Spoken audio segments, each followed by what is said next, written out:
Restaurer la paix et la quiétude entre deux communautés sœurs du Canem et du BET, tel est l'objectif de la mission effectuée par le ministre de l'Administration du Territoire, Bachar Ali Souleymane Zigui.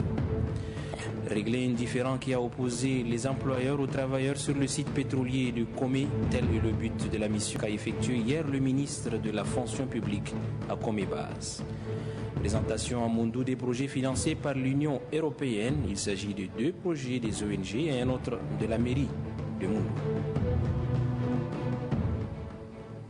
Mesdames, Messieurs, bonsoir et bienvenue dans ce journal dominical. Nous recevons dans notre tranche invitée du journal le ministre de l'Enseignement secondaire, Omar Ben Moussa. Bonsoir, Monsieur le ministre. Bonsoir. Avec vous, il sera question des résultats de la 2e session du baccalauréat publiée il y a quelques jours. Mais avant de vous retrouver, au cours de ce journal, nous allons suivre quelques éléments. Je le disais en titre, le ministre de l'Administration du Territoire et de la Décentralisation, Bachar Ali Souleymane, vient d'effectuer une mission dans le département de Zigui, une mission d'appui de paix, de réconciliation et de règlement de conflits qui a opposé les 2 communautés sœurs du Canem et du BET suite à des vols de bétail dans le département de Ziguinchor.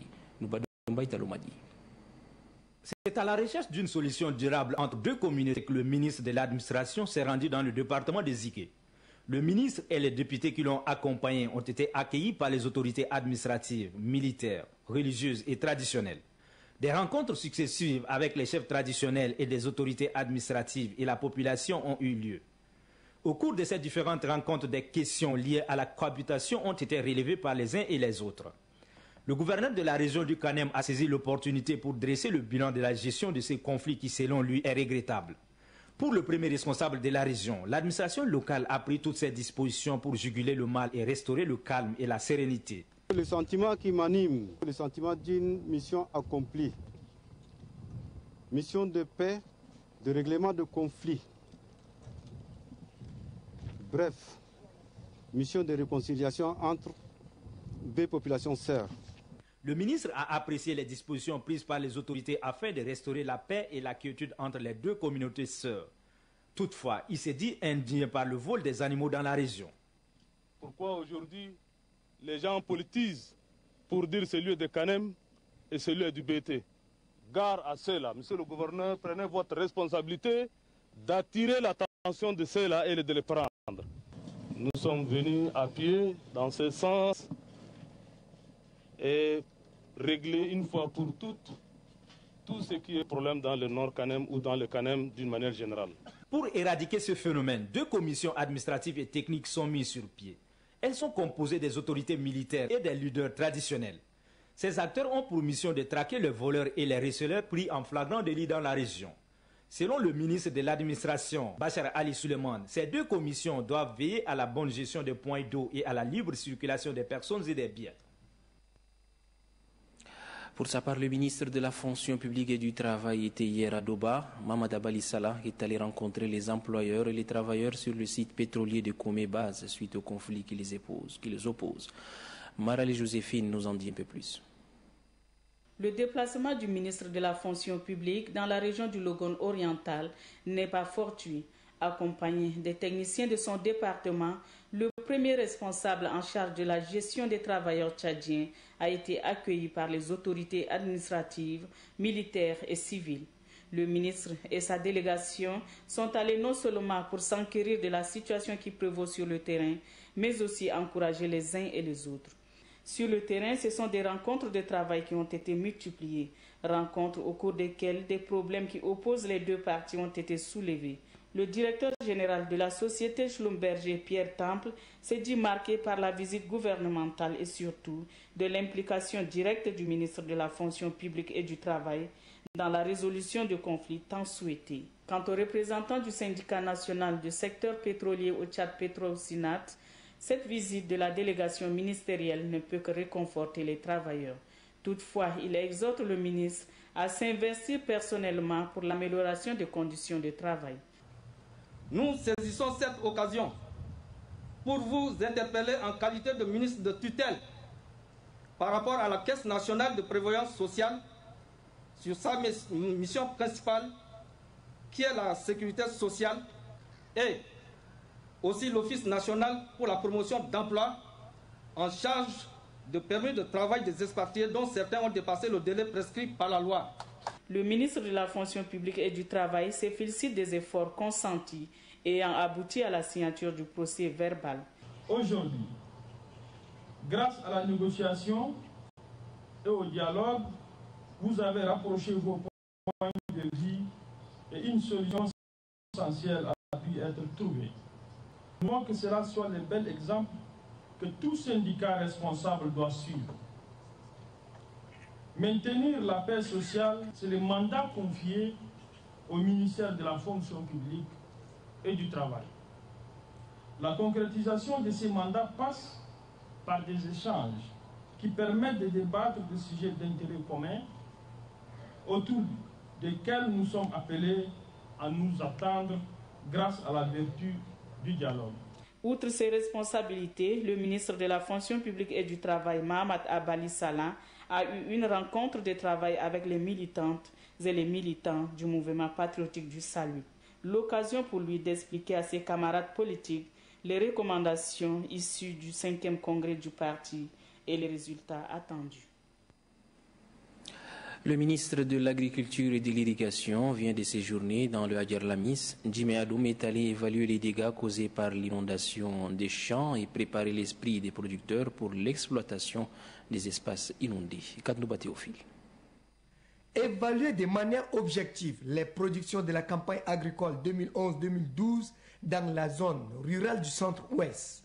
Tel est le but de la mission conduite par le ministre de l'Agriculture et de l'Irrigation, Jimé Adoum, dans la région de Hadjer Lamis. Le ministre, les techniciens de son département et les cadres de l'Office national de développement rural, ONDR, se sont rendus respectivement à N'Djamena Fara, à Guité, à Batram et à Dougia.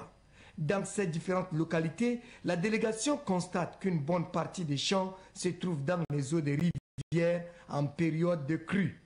Cette situation lamentable amène le ministre à demander aux producteurs d'établir un rapport détaillé des dégâts engendrés par l'inondation. Le ministre Jimé Adoum a saisi l'opportunité pour dire à ses interlocuteurs de prendre les dispositions afin de mieux exploiter les espaces inondés en période de décrue, ce qui permettrait d'intensifier les cultures de contre-saison. Nous nous félicitons du fait que les services concentrés du ministère, après l'évaluation que nous avons faite sur toute l'étendue du territoire, surtout dans les zones les plus sinistrées, ont répondu favorablement et de manière assez significative. Et nous constatons maintenant que les appareils, les équipements, le dispositif pris jusqu'ici démontrent à suffisance que nous avançons bel et bien dans la vision du chef de l'État qui veut faire que le Tchad puisse se produire suffisamment pour manger à sa faim. Le ministre de l'Agriculture et de l'Irrigation et son équipe ont mis terme à leur tournée dans la zone agricole de Hadjer Lamis par la visite du magasin de l'Office national de développement rural ONDR de Dougia et dans un champ de culture de contre-saison. Les lampions se sont éteints sur le Festival international des arts dramatiques et plastiques Fiat Pub. Ces manifestations qui ont duré une semaine ont regroupé les artistes nationaux et ceux venus de l'étranger. Innocent Kilayou.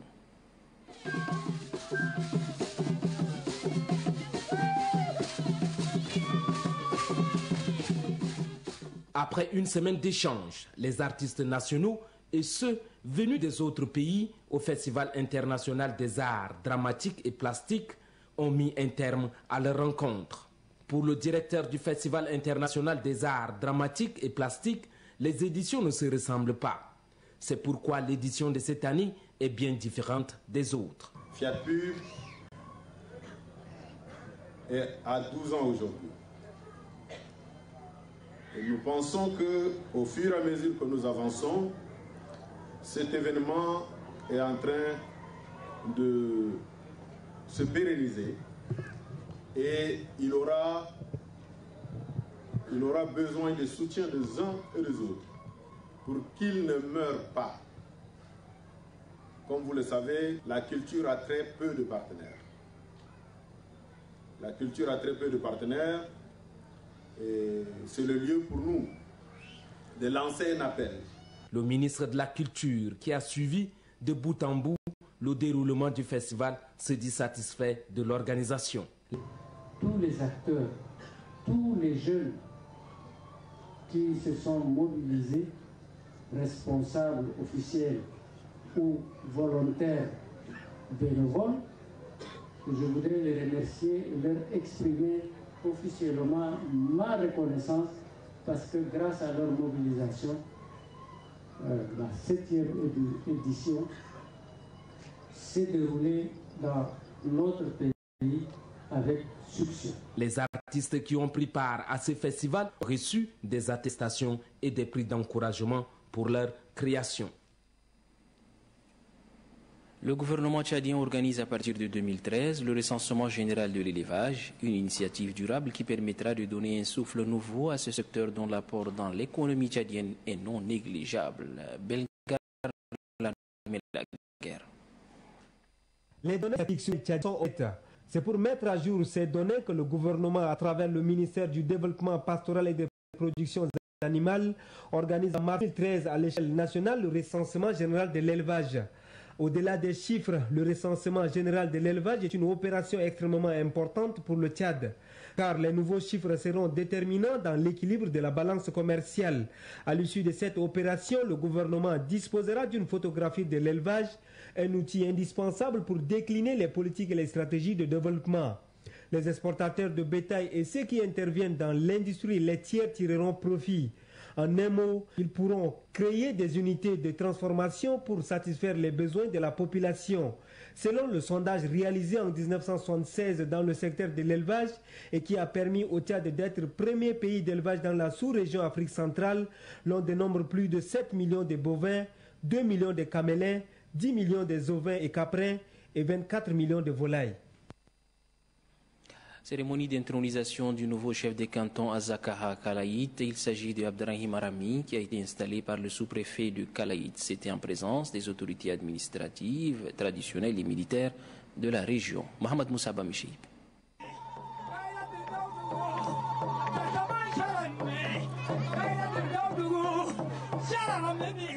Le chef de canton à Zakaha a pris officiellement fonction. Il a été installé par le sous-préfet de Kalaït. La cérémonie a vu la présence des gouverneurs des régions de Borkou, Enedi Est, Enedi Ouest et de Tibesti.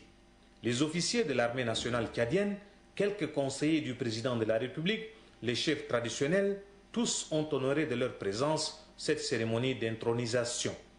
Souhaitant la bienvenue à toute l'assistance, le président du comité d'organisation a exprimé sa gratitude au chef de l'État qui a porté son choix sur Abderrahim Arami pour diriger le canton à Zakaha.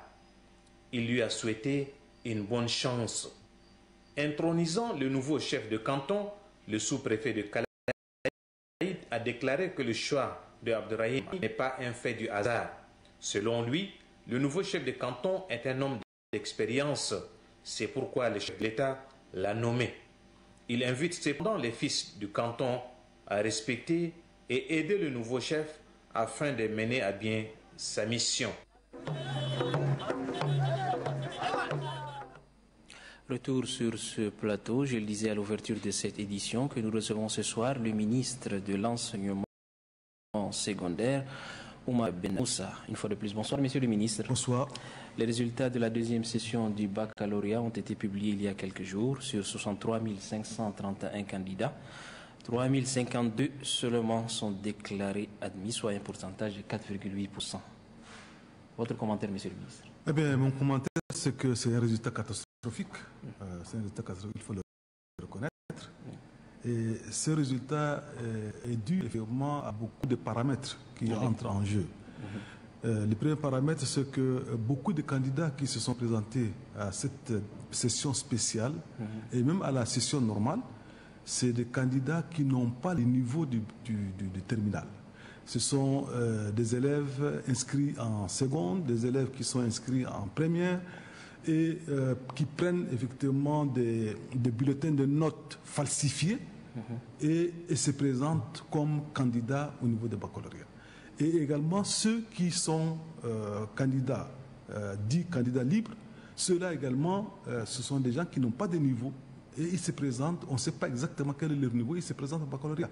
Donc ça fait un fourre-tout qui fait que nous aurons bien sûr, nous avons une sorte d'une pyramide renversée. Qu'est-ce que je veux dire? Le nombre de candidats au baccalauréat dépasse des fois largement le nombre cumulé d'élèves de la seconde et de la première. Et ça, c'est jamais vu. C'est une pyramide renversée. Alors cela n'est pas la responsabilité quand même de votre ministère? Mais bien sûr, je dis que nous sommes responsables, nous sommes plus ou moins responsables. Donc la responsabilité, je dis, est partagée.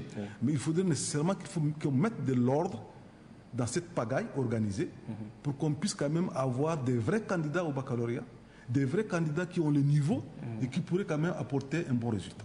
Alors comment entendez-vous régler ce problème, monsieur le ministre? Bon, le problème est simple. Le problème est simple parce qu'il suffit que les responsables des établissements secondaires, tels que les proviseurs, les censeurs, les responsables déconcentrés, tels que les délégués régionaux, les inspecteurs départementaux, nous aident à trouver les vrais candidats, nous aident à donner la liste des vrais candidats qui sont en classe de terminale. Et le problème est résolu. Donc c'est un problème d'éthique, c'est un problème d'honnêteté. Il faut nécessairement que les proviseurs deviennent des hommes responsables, des hommes et des femmes responsables. C'est ça ce que nous voulons. Nous voulons qu'il y ait un changement à partir de 2013. Alors, monsieur le ministre, que faites-vous de ce nombre pléthore qui n'a pas réussi? Je vais vous dire tout à l'heure que ce nombre, c'est une pyramide renversée. Je viens vous le dire. Si on fait le tri, vous allez voir que ces gens-là, plus de la moitié sont des gens qui viennent d'ailleurs. Ce ne sont pas des enfants de la terminale. Ce ne sont pas des élèves de terminale. Donc c'est pour cette raison qu'il faut nécessairement qu'on nettoie, qu'on arrive en 2013 à donner la vraie liste de tous ceux qui sont inscrits en terminale. C'est ça ce que nous voulons des uns et des autres. À part ce problème, n'y a-t-il pas un problème de baisse de niveau, monsieur le ministre? La baisse de niveau, on en parle souvent. La baisse de niveau, vraiment, elle est connue de tout le monde. Donc là aussi, je crois que si on construit un bâtiment, il faut nécessairement que la base soit solide, sinon la fondation soit solide, sinon le bâtiment va s'effondrer. C'est pour cette raison qu'il faut nécessairement que la base, c'est-à-dire au niveau de l'école primaire, au niveau des cycles moyens, que les enfants puissent être encadrés par des enseignants qui ont le niveau. Il est impensable de donner une classe de CP, les cours préparatoires, à des maîtres communautaires qui ont le niveau de CM2, des fois qui ont le niveau maximum, ils ont le niveau de peut-être de 6e ou de 5e. Comment voulez-vous un maître communautaire qui n'a pas de niveau puisse encadrer des élèves de CP? Et ce n'est pas normal. C'est pour cette raison que nous souhaiterions, avec mon collègue de l'enseignement primaire, que également avec l'aide des services décentralisés, qu'on arrive à confier les classes de CP à des enseignants, des instituteurs chevronnés, des gens qui ont l'expérience, des vrais instituteurs qui peuvent encadrer. Et si l'encadrement à la base elle est parfaite, et je crois que le reste fait son cours normal. Et nous aurons, au niveau des cycles moyens, au niveau des cycles secondaires, des élèves qui ont le niveau et qui pourraient quand même obtenir leur bac sans problème. Voilà le grand problème. Le grand problème, c'est ça. Il y a également une part de responsabilité des parents d'élèves. C'est ce que je voulais poser, oui. Qui ne suivent pas leur progéniture. Une fois que l'enfant est déposé dans une structure scolaire, dans un lycée, on ne fait pas de suivi. On ne sait même pas si cet enfant fréquente le lycée ou pas. Donc ça, c'est également un problème. Il faut nécessairement que les parents puissent impliquer dans l'éducation de leurs enfants. Ça, c'est un élément capital. Il ne faut pas que les parents attendent la dernière minute, quand l'enfant ou l'élève ne passe pas en classe supérieure, c'est en ce moment que les parents interviennent pour dire que mon fils ou ma fille n'a pas passé en classe supérieure, donc il faut nécessairement qu'elle fasse tout pour passer. Donc ça également, il faudrait qu'on laisse cette façon de faire et que les parents également puissent prendre les responsabilités, qu'ils surveillent leurs élèves, qu'ils contrôlent ce que les enfants font à la maison. Et je crois qu'avec ça, on pourrait avoir un système éducatif normal qui pourrait quand même donner de bons résultats. Sans quoi, on va être dans cette situation difficile et je crois qu'en 2013, nous allons quand même, disons, résoudre ce problème. Et justement, pour cette année 2013, pour 2013, pour la stratégie, que le problème, c'est que nous n'avons pas, pendant les années écoulées, nous n'avons pas suffisamment des enseignants dans les matières scientifiques. Vous avez certains lycées il y a des séries C, des séries D qui sont créées dans certains lycées en terminale, mais qui n'ont pas de professeurs. Ou que s'il y a même des professeurs qui sont affectés, qui ne viennent pas à temps dans leur lieu d'affectation. Ils ont peut-être en gros 3 ou 4 mois ou 5 mois de cours et ce n'est pas suffisant. Normalement, le cours c'est 900 heures par an. 900 le volume horaire, le volume horaire, c'est 900 heures. Et si on n'arrive pas à faire ces 900 heures, le programme n'est pas fini. Et c'est un problème. Donc, là également, il faut quand même que nous tous, que nous prenions nos responsabilités pour que les enfants, la jeunesse de demain quand même, puisse quand même prendre la relève, une jeunesse capable qui pourrait quand même faire un bon travail. Voilà donc ce que nous souhaiterons. Donc, on voudrait que cette année, en 2013, nous voudrions absolument que tous les proviseurs nous déposent les vrais élèves qui sont en terminale. La liste des liste des noms de ceux qui sont en terminale. Et nous sommes en train de voir, dans les années à venir, on va informatiser tout cela. Nous avons créé déjà, au niveau du ministère de l'enseignement secondaire, une direction, ce qu'on appelle la direction du développement de l'informatique. Et cette direction, nous allons faire en sorte que cette direction puisse quand même être une direction qui pourrait, disons, avoir la liste de tous les élèves qui seront informatisés. Et on va voir, ce sont ceux-là qui seront suivis du début jusqu'à la fin. Et là, je crois qu'avec l'aide du ministère des Finances, il faudrait qu'on ait le budget conséquent. Et puis, nous allons quand même faire ce travail. Et cette direction de développement de l'enseignement informatique, nous voulons que cette direction puisse prendre quand même une importance capitale, parce que le plus souvent, on dit qu'il y a un manque de professeurs de mathématiques, il y a un manque de professeurs de scientifiques. Mais si, par exemple, cette direction se développe et que nous allons, au niveau des lycées, mettre des outils informatiques qui seront connectés entre eux, il suffit d'avoir un seul professeur de mathématiques qui peut donner le cours, et les enfants des autres lycées suivent à travers bien sûr leurs ordinateurs. À travers leurs ordinateurs, ils peuvent suivre. Le manque de ce... Voilà, c'est ça donc ce que nous voulons faire. Vraiment, il faudrait seulement qu'on arrive à nous aider, à nous appuyer pour qu'on puisse arriver à notre but. Monsieur le ministre, peut-être une dernière question. Ces dernières années, l'État injecte d'énormes moyens dans le secteur de l'éducation, mais à la fin, le résultat n'est pas aussi satisfaisant. Effectivement, l'État a injecté beaucoup de moyens. La preuve, ici, en N'Djamena, nous avons déjà 10 lycées qui ont été construits, 10 lycées flambant neufs qui sont construits, qui sont là et qui doivent être... Et à l'intérieur du pays également, il y a beaucoup de lycées qui ont été construits, qui sont équipés. Mais malheureusement, le résultat est toujours catastrophique. Même le traitement salarial des enseignants a été... Voilà, le traitement salarial des enfants a été amélioré. Ils ont beaucoup de primes, les primes de CREA, les primes de documentation, les primes de déplacement. Et tout ça, ça fait partie de la politique du gouvernement, du chef de l'État, pour pouvoir encourager effectivement les enseignants. Et ça, le chef de l'État, avec son appui, nous avons pu organiser le forum sur le système éducatif du 6 au 11 septembre 2012, qui dans son discours de clôture, nous a donné des orientations. Et ces orientations, nous allons les respecter. Déjà, il y a une commission qui est mise en place, qui est en train de travailler, qui a fait un plan d'action. Et ce plan d'action, nous allons le soumettre à qui de droit, et nous allons quand même prendre en compte tout ce que le président nous a demandé de faire. Donc, on va aller de l'avant, et je crois que le gouvernement va nous appuyer, et on va aller de l'avant. Avez-vous un dernier mot, monsieur le ministre, avant de nous séparer? Bon, mon dernier mot, c'est que je demande à tous les élèves qui ont échoué au baccalauréat de ne pas se décourager. Donc, le découragement, je crois que ça ne paye pas. Et il faudrait également que les élèves puissent quand même, disons, travailler dans le sens de l'obtention de leur baccalauréat. Et tout travail, tout diplôme, tout résultat, tant qu'on ne travaille pas, on ne peut pas arriver à un résultat. Et il faudrait qu'ils se ressaisissent, qu'ils travaillent, qu'ils étudient. Et la réussite du bac n'est pas quelque chose d'extraordinaire, parce que c'est le programme. C'est le programme vu au niveau de l'année, les 9 mois de l'année scolaire, c'est tout. Donc il n'y a rien de sorcier là-dedans. Donc il faut nécessairement que les enfants se ressaisissent. Il faut également que nos enseignants également se ressaisissent pour qu'ils puissent accomplir leurs heures hebdomadaires, leurs heures mensuelles. Il ne faut pas que ces enseignants puissent abandonner les enfants dont ils ont la charge. Et ça, c'est une grande responsabilité. Aussi, les parents doivent suivre leur progéniture. Absolument. Merci, monsieur le ministre. Je vous en prie.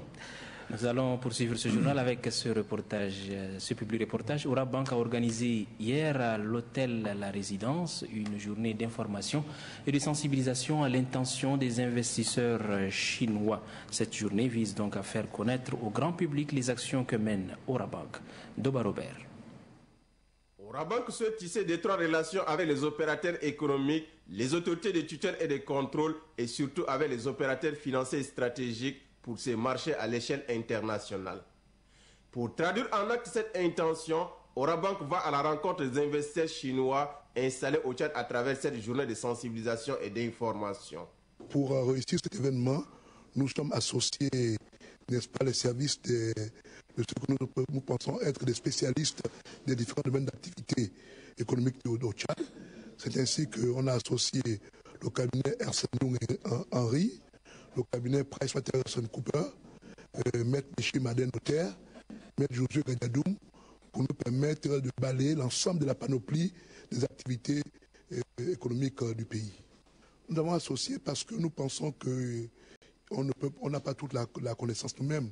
Nous sommes des banquiers, il y a des gens qui connaissent le droit du travail mieux que nous, il y a des gens qui connaissent le droit foncier mieux que nous.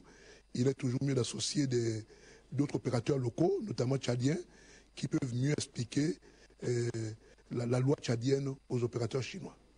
Pour permettre aux chefs d'entreprise chinoises de s'imprégner des différents processus de recrutement, des marchandises à importer, des contrats de prestation de services, les participants ont eu droit à des brillants exposés animés par des experts et des juristes. Ces exposés ont porté sur la création de sociétés et leur fonctionnement, la fiscalité, douane et impôts, l'acquisition, la vente et le bail immobilier, les conflits de travail et l'application de la loi tchadienne, le règlement des conflits commerciaux et les règles des activités bancaires. Les exposants ont édifié les investisseurs chinois sur les droits et devoirs de l'employé, les voies de recours à l'arbitrage, les sanctions disciplinaires juridiquement soumises à certaines conditions. Les chefs des entreprises chinoises désirant s'investir au Tchad sont appelés à se rapprocher des services professionnels pour certaines formalités. Le directeur général d'Orabank a quant à lui axé son intervention sur les règles des activités bancaires. Pour l'intervenant, la banque participe à la lutte contre le blanchissement d'argent et la corruption. Orabank a organisé cette journée à l'attention des investisseurs chinois pour justement attirer leur attention sur les règles de fonctionnement des entreprises au Tchad. Vous savez que la banque est là au service des opérateurs économiques et pour pouvoir assister au mieux des opérateurs économiques, elle a aussi un rôle de conseil vis-à-vis des opérateurs économiques. Elle a un rôle de conseil, c'est dans ce sens que on juge opportun d'organiser cette journée d'information à l'attention des entreprises chinoises installées et qui vont s'installer au Tchad. Pour le Conseil économique de la Chine populaire au Tchad, cette rencontre d'échange leur a permis de connaître les opportunités qu'offre Orabank. Cette réunion des informations est organisée par l'Orabank et l'ambassade de Chine. Notre but, c'est sensibiliser les entreprises chinoises installées au Tchad, de bien connaître le marché tchadien, surtout dans le domaine d'investissement, les lois et les règles, les douanes et les fiscalités, et encore les us et coutumes, etc. Nous venons inviter des spécialistes ou bien des experts tchadiens de lui faire comprendre comment faire le commerce ici. Cette journée de sensibilisation et d'information a permis à Orabank de faire connaître ses activités au grand public. Orabank, un partenaire à votre écoute, entend pérenniser ces genres de rencontres avec d'autres institutions. Voilà, c'est ici que s'achève ce journal télévisé en français. Merci de l'avoir suivi. Au revoir et à bientôt.